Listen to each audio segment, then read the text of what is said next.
क्योंकि भगवत कथा और भगवत चरित्र केवल और केवल मानव जाति के लिए ही सुलभ है। संसार में नाना प्रकार की योनियां हैं, नाना प्रकार की जातियां हैं, नाना प्रकार के वर्ण हैं, नाना प्रकार के संप्रदाय हैं, और प्रत्येक संप्रदाय, प्रत्येक वर्ण, प्रत्येक जातियों में जो मानव हैं, जो इंसान हैं, जो दो पैरों पर चलते हैं, केवल उन्हीं को भगवत कथा सुनने का अवसर प्राप्त है, केवल उन्हीं को धर्म करने का अवसर प्राप्त है, केवल उन्हीं को अपने जीवन को सुंदर बनाने का अवसर प्राप्त है। वरना आहार निद्रा भय मैथुनम च, भोजन शयन दर संसर्ग, यह प्रत्येक योनियों में है। प्रत्येक, चाहे वह मानव हो चाहे वह जानवर हो। जानवर भी भोजन करता है, सोता है, संसर्ग करता है। मानव भी भोजन करता है, सोता है, संसर्ग करता है। लेकिन जानवरों से एक ही गुण हम मानव को अच्छा मिला है कि भोजन, निद्रा, शयन, संसर्ग के साथ साथ परम पिता परमात्मा जगत नियंता जगदाधार से अपने अगले जन्म को सुंदर बनाने की प्रार्थना करने का अवसर केवल और केवल मानव को ही प्राप्त है। मनुष्य की योनि पाकर जो जीव भगवान का भजन नहीं करता है, मनुष्य की योनि पाकर जिसकी जीवा राम राम नहीं बोलती है, मनुष्य की योनि पाकर जिसकी जीवा संतों के चरणों से प्रीति की गीत नहीं गाती है, वही जीव अगले जन्म में गूंगा बनता है, मूका जानवर बनता है। मनुष्य की योनि पाने के बाद भी जब मनुष्य कहता है कि मेरे पास समय नहीं है, मैं कैसे आपका नाम लूं, मेरे पास समय नहीं है, मैं कैसे आपका भजन करूं, मेरे पास इतना समय नहीं है, मैं कैसे तीर्थों में जाऊं, तो भगवान कहते हैं कोई बात नहीं बेटा, अगली बार तुझे जानवर बना देंगे, तेरे पास समय ही समय, 24 घंटा समय ही समय। इसीलिए महाराज अगला जन्म ना बिगड़े, अगला जन्म ना खराब हो, भगवत नाम संकीर्तन, भगवत नाम चर्चा, भगवत नाम कथा हम सभी को बड़े भाव पूर्वक करना चाहिए। आज श्रीमद् भागवत कथा का चतुर्थ दिवस का द्वितीय सत्र प्रारंभ होने जा रहा है। चतुर्थ दिवस के द्वितीय सत्र की बेला में दूर दराज से पधारे हुए आप समस्त भगवत भक्त जनों का मैं व्यासपीठ से स्वागत, अभिनंदन और वंदन करता हूँ। महिला वर्ग में विराजमान आप सभी ममतामयी, करुणामयी, श्रद्धामयी, शक्ति स्वरूपा, भक्ति स्वरूपा माताओं, पुरुष वर्ग में विराजमान आप सभी श्रेष्ठ जन, वृद्ध जन, बुद्धि जन, वंदनीय जन, विप्र जन, संत जन, सज्जन, व्यासपीठ पर विराजमान आचार्य गण, कलाकार बंधु, हमारे आदरणीय बाबा महाराज जी, चौपदार काका, सामने कंधे पर वीणा को धारण किए हुए आदरणीय बाबा जी, और अगल बगल के गांव से पधारे वारकरी संप्रदाय के समस्त सदस्य जन, जैसे मुंजाड़ा, कुरली, डोकी, सेलू, वरोरा, आसपास के गांव से आए हुए आप सभी भक्त जनों का मैं व्यासपीठ से अभिनंदन करता हूं। साथ ही साथ आज कोथोड़ा गांव से कुछ लोग आए हैं। करंजी के पास में कोथोड़ा गांव है। मैं आपकी जानकारी के लिए बताऊं कि 11 मार्च से लेकर 19 मार्च तक कोथोड़ा में श्रीमद् भागवत कथा का आयोजन किया गया है। कोथोड़ा से हमारे अंकुश डाकरे भैया जी पधारे हैं, नरेंद्र घोटेकार भैया पधारे हैं, संजय आमड़े बाबा पधारे हैं, रविंद्र ठेंगरे भैया जी पधारे हैं। आप सभी को लेकर नरसाड़ा गांव से विजय दुर्गे भैया जी आए हैं। आप पांचों दंपतियों का मैं व्यासपीठ से स्वागत, अभिनंदन और वंदन करता हूं।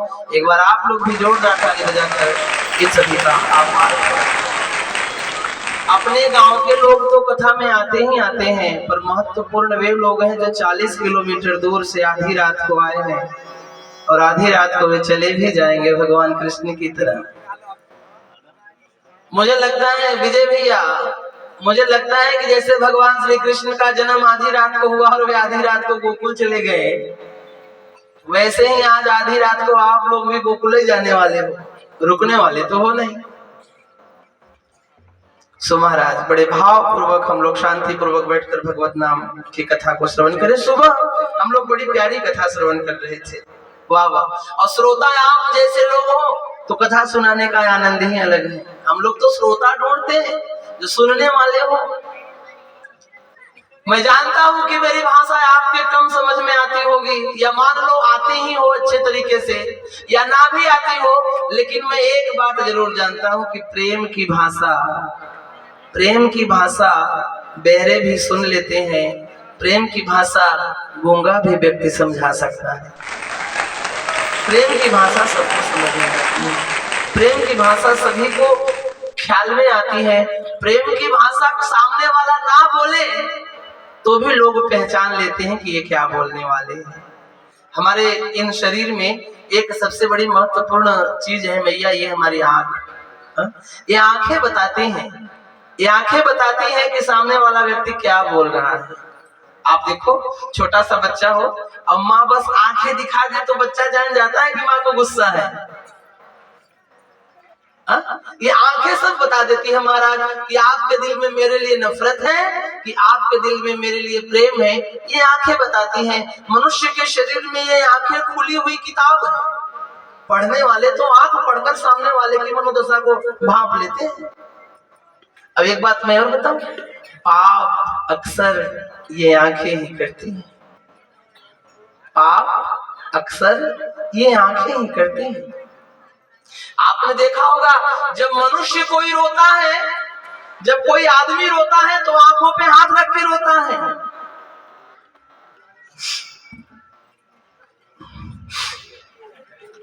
और जब कोई महिला रोती है तो मुंह पे हाथ रख के रोती है। हाँ या ना? जानते हो क्यों? कारण क्योंकि आदमी ज्यादातर पाप अपनी आंखों से करता है और महिलाएं ज्यादातर पाप अपने जबान से करती है। आपका क्या मतलब? इसीलिए महाराज अगर हम कहीं भी जाएं तो दो चीजों पर नियंत्रण रखें, केवल दो चीजों पर, एक अपनी आंखों पर, एक अपनी जबान पर। एक व्यक्ति ने कहा महाराज मुझे संसार में सुख पाना है, सुख पाने के लिए क्या करूं? मैंने कहा ज्यादा नहीं, केवल 3 काम करो। आप जहां जाओगे आपको सुख ही सुख मिलेगा, जहां जाओगे आपको सम्मान ही सम्मान मिलेगा। उसने पूछा महाराज क्या क्या? मैंने कहा दिल में रखो रहम, दिल में रखो रहम, आंखों में रखो शर्म और जबान को रखो नरम। जहां जाओगे वही सम्मान पाओगे, जहां जाओगे वही मान मिलेगा, जहां जाओगे वही इज्जत मिलेगी, जहां जाओगे वही पूजा होगी। बस 3 काम करो, आंखों में शर्म, दिल में रहम और जबान को रखो नरम। लेकिन आजकल महाराज उल्टा है। आजकल ये सब तो किसी का नहीं, लेकिन दिमाग सबका गरम। आज हमारे घर में बैठने के लिए सोफा सेट है, देखने के लिए टीवी सेट है, खाने के लिए डिनर सेट है, पहनने के लिए कपड़ों का सेट है। अरे किसी किसी के पास तो दांतों तक का सेट है, लेकिन उसके बाद भी सबका दिमाग अपसेट, सबका दिमाग अपसेट। आजकल लोग मकान बनाते हैं तो नाना प्रकार के कमरे बनाते हैं, जैसे bedroom, study room, guest room, kitchen room. मुझे लगता है उनको एक कंट्रोल रूम भी बनवाना चाहिए। जब किसी का दिमाग खराब हो जाए तो उसे कंट्रोल रूम में बंद कर दो, अब तब तक ना निकालो जब तक उसका दिमाग कंट्रोल में ना हो जाए। जरा जरा सी बात पे नाराजगी, जरा जरा सी बात पे रूठना, जरा जरा सी बात पे एक दूसरे को आंखें दिखाना, जरा जरा सी बात में लाठी उठाना। आज जरा जरा सी बात में रिश्ते टूट जा रहे हैं। आज जरा महाराज मैंने एक अनुभव किया है, अगर तवे पर रोटी हो, आंच ज्यादा हो तो रोटी जल जाती है। रिश्तों में भी अगर आंखें दिखाने की आंच ज्यादा हो गई ना तो महाराज रिश्ते भी टूट जा रहे हैं। आज सहन शक्ति किसी में नहीं रह गई है, सहने की विद्या तो किसी के अंदर है ही नहीं है। महाराज भागवत कथा हमें बताती है इंसान अगर 2 चीजों पर नियंत्रण कर ले तो उसका जीवन सुखी हो जाए। पहला महाराज अपनी वाणी और दूसरा अपनी आंख। जीवन सुख चाहिए तो 4 मंत्र याद करो। माँ माँ आई, जीवन सुख पाहिजे तो 4 मंत्र याद करो।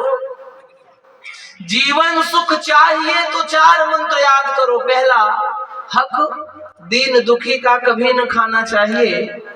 और कैसी भी परिस्थिति आन पड़े जीवन में, भूल के कुसंग में कभी न जाना चाहिए। और कहे चाहे लोग तुम्हें कितना भी बुरा भला, स्वप्न में भी क्रोध को कभी न लाना चाहिए। और कहते सदग्रंथ, ऐ मानव विचार करो, पाकर नरदेह राम नाम गाना चाहिए। क्योंकि जीवन का क्या भरोसा, जीवन का क्या भरोसा, कब सांस टूट जाए। जीवन का क्या भरोसा, कब सांस टूट जाए। जीवन का क्या भरोसा, कब सांस टूट जाए।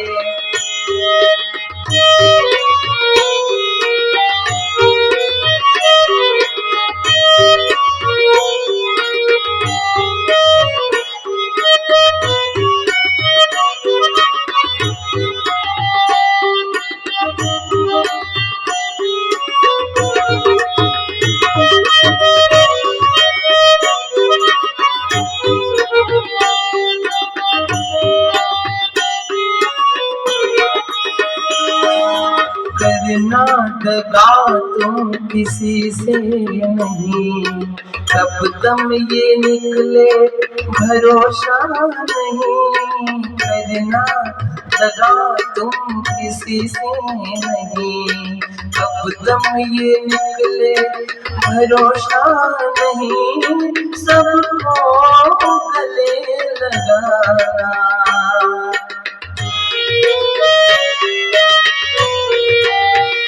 सबको गले लगाना, कोई दिल न टूट जाए। जीवन का क्या ठिकाना, कब सांस टूट जाए।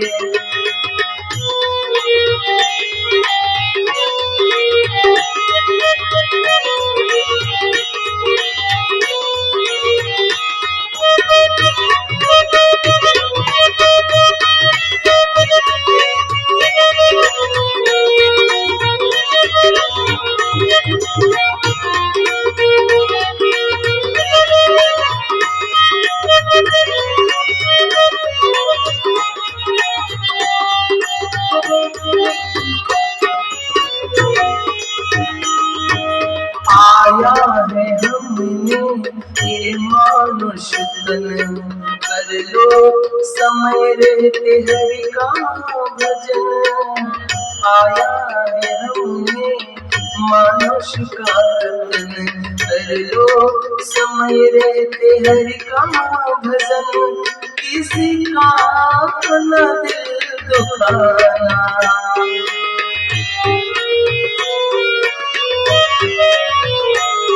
किसका न दिल दुखाना।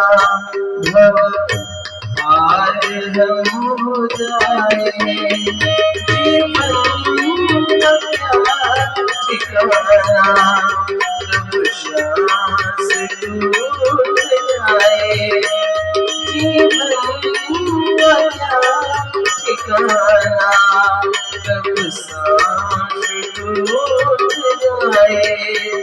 जीवन का क्या ठिकाना, कब सांस टूट जाए। बोले राधे कृष्ण भगवान की। नमः पार्वती पते। हर हर महादेव। किसी के जीवन का कोई भरोसा नहीं है। मौत ने जमाने को ये क्षमा दिखा डाला और कैसे कैसे रुस्तम को खाक में मिला डाला। अब मौत सबको आनी है, कौन इससे छूटा है? हम गजा नहीं होंगे ये ख्याल झूठा है। याद करो सिकंदर के हौसले तो आली थे, पर जब गया था दुनिया से तो दोनों हाथ खाली थे। अब ना वो सिपाही है, ना ही उसके साथी है, जंगजू पोरश है, ना ही उसके हाथी है। अरे सांस टूटते ही सब रिश्ते टूट जाते हैं। सांस टूटते ही सब रिश्ते टूट जाते हैं। बाप माँ बहन बीवी बच्चे छूट जाते हैं। किसको अपना कहते हो? कौन तेरा साथी है? कब्र है तेरी मंजिल है और सब बार आती है, और ला के कब्र में तुझको उल्टफाक डालेंगे, अपने हाथों से तेरे मुंह में खाक डालेंगे और तेरी सारी फितरत को खाक में मिला देंगे, और तेरे चाहने वाले कल तुझे भुला देंगे। इसलिए ये कहता हूँ, खूब सोच ले मन में, क्यों फंसाए बैठा है जान अपनी मुश्किल में। कर लो गुनाहों से तौबा, आगे बद संवर जाए, दम का क्या भरोसा है जाने कब निकल जाए। कोई नहीं जानता कि प्राण कब निकल जाएगा। इसलिए महाराज 4 दिन का जीवन है, इस 4 दिन के जीवन में सबसे हंस मिलकर प्रेम से बोल लो। ईर्ष्या, द्वेष, जलन, दंभ, पाखंड यह किसी काम का नहीं है। आपने देखा है बड़े बड़े राजा महाराजा अपना महल संपत्ति यही छोड़कर चले गए हैं, लेकर कुछ नहीं गए हैं। लेकिन मैं सुबह बता रहा था कि ना हम खाली हाथ आए हैं, ना खाली हाथ जाएंगे। कुछ लेकर आए हैं और कुछ लेकर जाएंगे। मुट्ठी बंद है, इसका मतलब है कि मुट्ठी में हमारी मौत है। जब तक हाथ बंद है तब तक हम जिंदा है। जिस दिन ये खुला उस दिन प्राण निकला। और लेकर क्या जाएंगे? तेरे अच्छे कर्म ही भैया संग तेरे जाएंगे। घर वाले और जग वाले बस मरघट तक जाएंगे, तेरी अस्थि तक वो भैया घर में ना लाएंगे। इतना ही इनका रिश्ता नाता, इतना ही साथ निभाना। ये जग है एक मेला, यहाँ से एक दिन सबको जाना। केवल हमारे अच्छे कर्म ही हमारे साथ जाते हैं। मरने के बाद केवल 2 चर्चा होती है। मरने के बाद केवल 2 चर्चा होती है। अरे राम राम राम राम राम, बड़ा अच्छा आदमी था, बड़ा बढ़िया आदमी था, सबसे प्रेम से रहता था, आधी रात को भी बुलाने पर दौड़ा चला आता था, सबके काम आता था। पहली चर्चा है और दूसरी चर्चा बुराई। अरे अच्छा हुआ मर गया, अच्छा हुआ मर गया, वो तो धरती पर बोझ था। अच्छा हुआ मर गया, वो मर गया तो भैया बहुत ही अच्छा हो गया। अब इन दोनों की चर्चा हो रही है, एक के अच्छाई की चर्चा हो रही है, दूसरे की बुराई की चर्चा हो रही है। और संकेत बड़ा सुंदर है, मरने के बाद भी जिसकी बुराई हो वो नरक में गया, मरने के बाद भी जिसकी अच्छाई हो वो स्वर्ग में गया।